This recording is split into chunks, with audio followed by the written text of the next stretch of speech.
Shalom, bien-aimés dans le Seigneur. Shalom, shalom, shalom. Bien-aimés dans le Seigneur. Je vais te dire quelque chose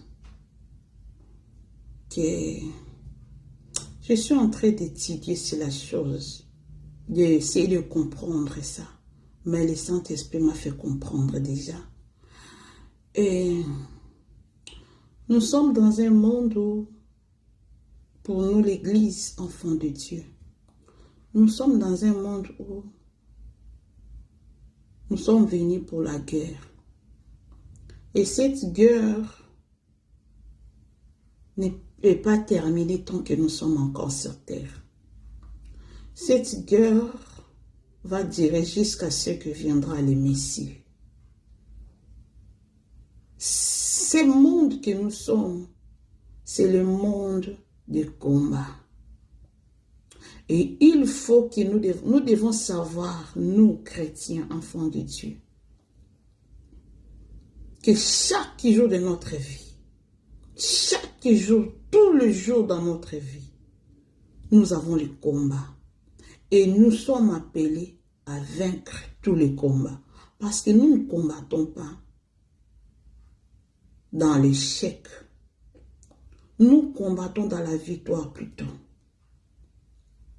Le combat a été déjà vaincu. Mais ce que nous faisons, c'est juste dire au diable, voilà, ta place n'est pas ici. Va-t'en. Va-t'en. Voilà, tu ne devrais pas être là. Va-t'en. Voilà, tu ne dois pas rôder tout autour de moi. Va-t'en. De lui chasser jour et nuit. Nous devons savoir aussi que la Bible dit, il est comme un lion, il rôde. Il rôde. Lorsque le diable rôde, ce n'est pas pour ne rien faire. Non. Il cherche des portes qui sont ouvertes. Il est en train de manigancer pour que toi seulement, que tu ne sois pas en paix. Et bien aimé, nous devons savoir que les combats que nous avons, ça ne peut pas terminer tant qu'on est en vie. Déjà, lorsque Christ, Dieu Tout-Puissant Yahweh, lorsqu'il nous a créés, il nous a placés ici sur la terre. Dans les lieux où il nous a placés, les diables étaient là aussi.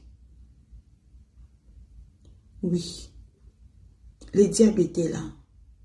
Lisons les livres de Genèse, nous allons comprendre que lorsque Adam et Ève étaient dans les jardins, les diables étaient là aussi. Il a même utilisé les serpents. Le premier jour, l'homme a été créé. Déjà, il a commencé ses combats. Déjà, il a entamé les combats. Et nous sommes là pour lutter et pour combattre. Ton ennemi n'est pas la personne que tu vois, non. Ton ennemi n'est pas un musulman. Ton ennemi n'est pas un catholique. Ton ennemi n'est pas un franc-maçon. Non, nous ne combattons pas contre ces gens-là. Ils ont les sangs comme toi et moi. Nous n'allons pas faire de nos ennemis. Ce ne sont pas les sorciers. L'ennemi que nous avons, c'est les diables. Dans le livre d'Éphésiens, au chapitre 6, la Bible dit, nous n'avons pas à lutter contre la chair et les sangs. Quel que soit musulman, quel que soit, je ne sais pas, kimbaniste, quel que soit ceux qui ne croient pas en Jésus, ils ne sont pas nos ennemis. Nos ennemis, c'est dans le livre d'Éphésiens chapitre 6. Nous n'avons pas à lutter contre la chair et les sangs. mais contre les dominations, les autorités, les esprits méchants dans les lieux célestes, contre les princes de ce monde des ténèbres. Ce sont des personnes, des gens-là que nous combattons. Nous avons guerre avec ces gens-là. La Bible dit dans le livre d'Apocalypse, les dragons ont suivi la femme. Lorsqu'elle a suivi la femme s'est cachée.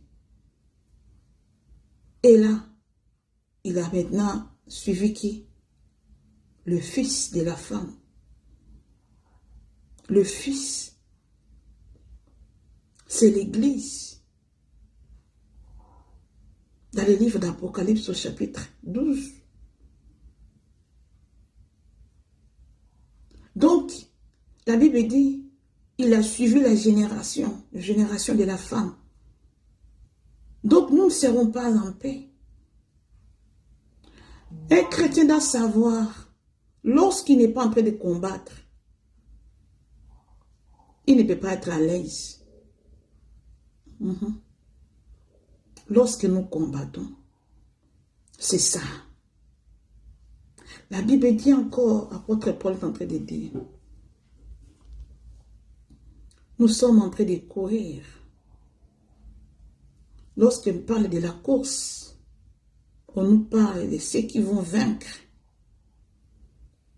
Donc, dans un terrain où nous devons à tout prix vaincre, sortir premier.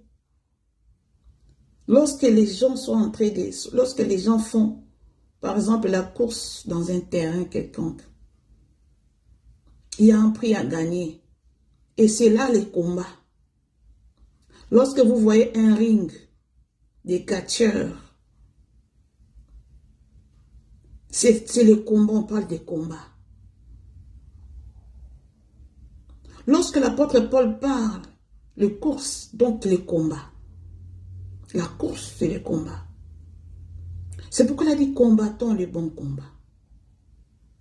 Et si toi, un enfant de Dieu, tu es en train de fuir les combats, tu ne veux pas les combats, est-ce que c'est vrai si tu es un enfant de Dieu?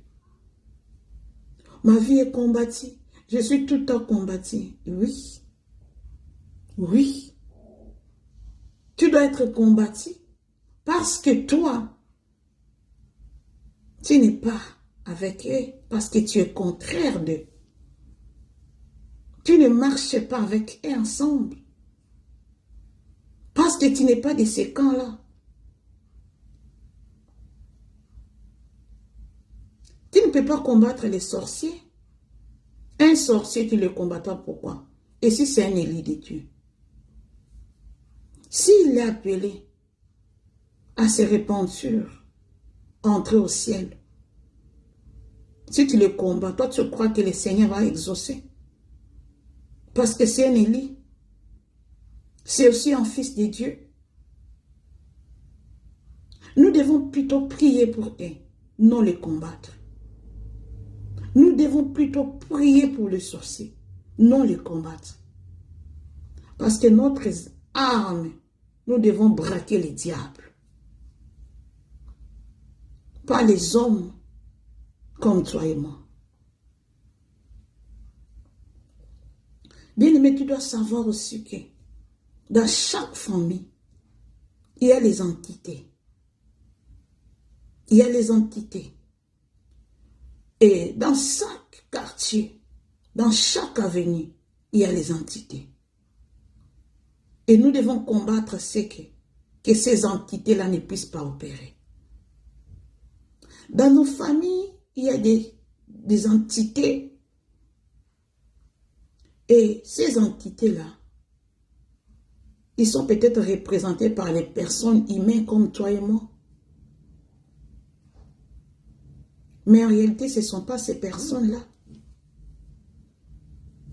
C'est un esprit. C'est un esprit, c'est une force des ténèbres. Et toutes ces entités-là, ils sont symbolisés par un totem. Vous avez des totems dans vos familles. Oui. Et ce sont ces totems-là que nous devons lutter. Prions à ce que ces totems-là qui ne fonctionnent pas, que les entités de nos familles-là, qu'ils soient anéantis. Dans chaque pays, il y a des entités, des principautés. Des principautés. Prions à ce que ces principautés-là, qui n'opèrent pas, que nous les neutralisons. Est-ce qu'il n'y a pas des combattants comme ça? Qui prient pour les entités, qui prient pour contre les principautés. Pour que nous dominons, que les principautés ne dominent pas, que les entités ne dominent pas. Vous savez,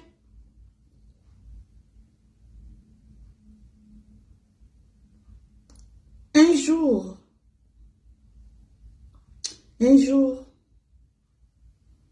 les enfants d'Israël, ils ont péché contre Dieu. Je crois dans le livre de Nombre. Je ne sais pas si c'est 19 comme ça. Mais c'est dans le livre de Nombre. Le Seigneur Dieu a fait sortir les serpents pour mordre les enfants d'Israël. Et tous les serpents étaient, beaucoup des enfants d'Israël étaient mordus par les serpents. Et il y a eu beaucoup de morts à cause du péché. Il y a eu beaucoup de morts. Et par après, les enfants d'Israël, ils ont dit à Moïse d'invoquer les dieux tout-puissants pour leur épargner de ces serpents, de ces blessures de serpents. Moïse a prié et le Seigneur a dit, il faut élever les serpents des reins. De telle manière que les serpents des reins étaient élevés, dans cette telle manière-là, nous devons élever Dieu, Jésus, dans nos familles, pour qu'ils prennent possession des totems et des entités. Parce que dans nos familles, nous avons élevé les totems. Nous avons élevé les entités. C'est ça les combats. Nous devons combattre ces totems-là qui n'opèrent pas. Qu'ils soient anéantis. Qu'ils n'aient pas de la force. Il faudra que Christ soit élevé dans nos vies, dans nos familles, dans nos maisons, dans nos quartiers. Nous devons prier à ce que nos pays, que Christ soit élevé dans nos pays. Nous devons prier à ce que les responsables de nos pays, qu'ils soient des enfants de Dieu. Nous devons tous abandonner, donner nos pays à Dieu. Lorsque nous faisons cela, le règne du diable sera réduit. Oui, ça sera réduit. Nous combattons, c'est comme si on combat, c'est comme si on n'obtient pas la victoire. C'est comme si nous, on combat, mais c'est comme si nous, les chrétiens, nous n'avons pas de victoire. Ça apparaît comme ci, comme ça. C'est parce que nous combattons des personnes, mais nous ne combattons pas les esprits. Nous combattons des personnes, mais nous ne combattons pas les diables. Nous avons un ennemi, c'est Satan.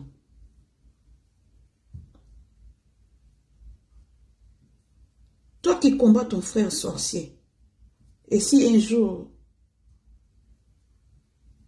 il devient enfant de Dieu, est-ce que le diable, il va arrêter?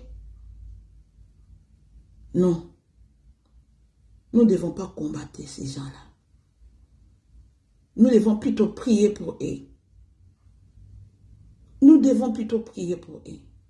Et ceux qui ne seront pas convertis, ils ne sont pas des élus. Ce sont des gens-là que le diable utilise pour nous réveiller. Donc, au fait, c'est Dieu qui veut que nous combattons. C'est Dieu qui nous a mis dans l'état de guerre. Et si un enfant de Dieu, il ne sait pas qu'il est dans la guerre, ça c'est une erreur. Bien aimé, Israël était combattu au temps de David, au temps de Saoul. Il y a eu une entité qui s'est élevée au nom de Goliath, les Philistins. Et cette entité-là, qu'est-ce qu'il a fait? Il avait réduit les Israélites qui représentent l'Église. C'est ça ce que je peux dire. Que nous ne savons pas qui nous sommes. C'est pourquoi des combats. Nous combattons, mais nous n'avons pas de victoire. Parce que nous ne savons pas qui nous sommes. Mais quand David a su qui il était, c'est par là qu'il a obtenu la victoire. Et c'est par là que son peuple a obtenu la victoire. Et c'est pourquoi tu dois savoir que les entités là, ils seront là. Mais nous devons savoir qui nous sommes. Qui nous sommes en réalité. Qui nous sommes. Qui es-tu? Tu dois savoir qui tu es. Et lorsque tu sauras qui tu es, tu verras que les entités, ils n'auront plus de force contre toi. Ils n'auront plus de pouvoir contre ta famille. C'est parce que la peur te prend souvent. C'est parce que l'incrédulité vit en toi. C'est parce que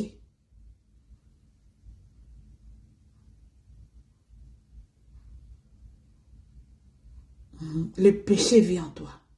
C'est pourquoi tu ne sais pas qui tu es. Quand David est venu, il a dit non. Malgré ma taille, ce n'est pas moi qui va combattre, mais la personne qui est à moi. Il est plus supérieur que cette entité. Déjà, il m'a testé et j'ai tué un lion dans les secrets.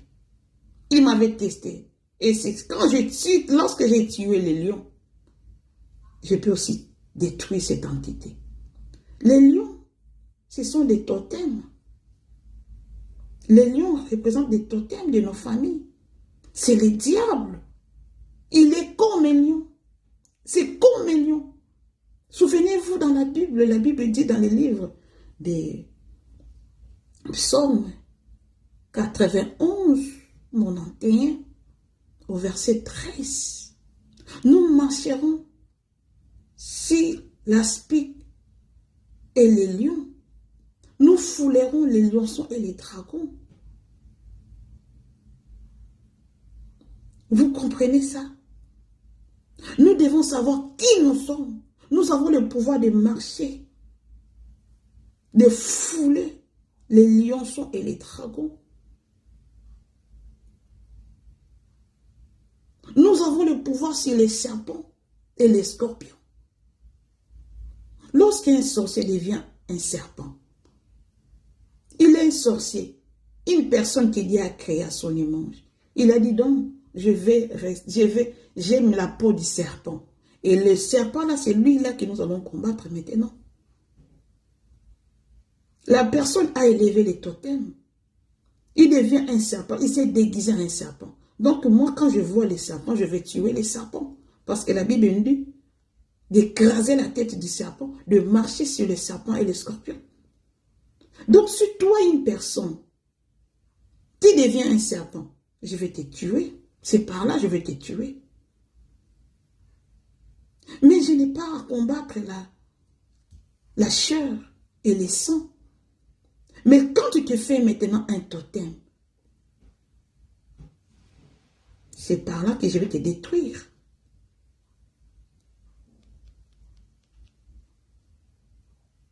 Nous n'avons pas à combattre les humains. Comme un sorcier ne peut pas manger une personne comme ça. Tuer une personne, non.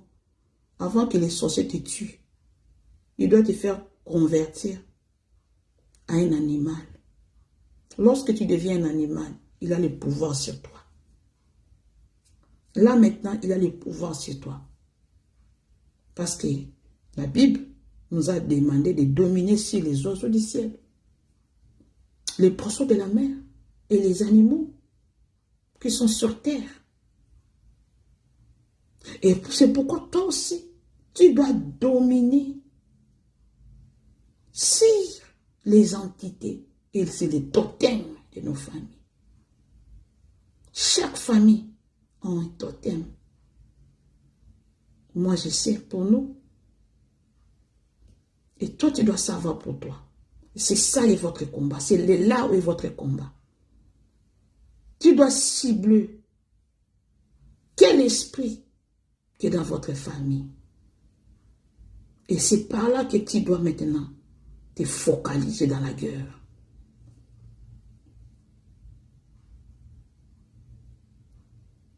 Nous devons lutter contre tout. Et nous devons savoir que la victoire est certaine. Comme David a obtenu la victoire, tu as obtenu la victoire aussi. Tu vas l'obtenir parce que Christ, il a combattu à notre place. Et il était victorieux. Et nous, nous sommes le plus que vainqueurs.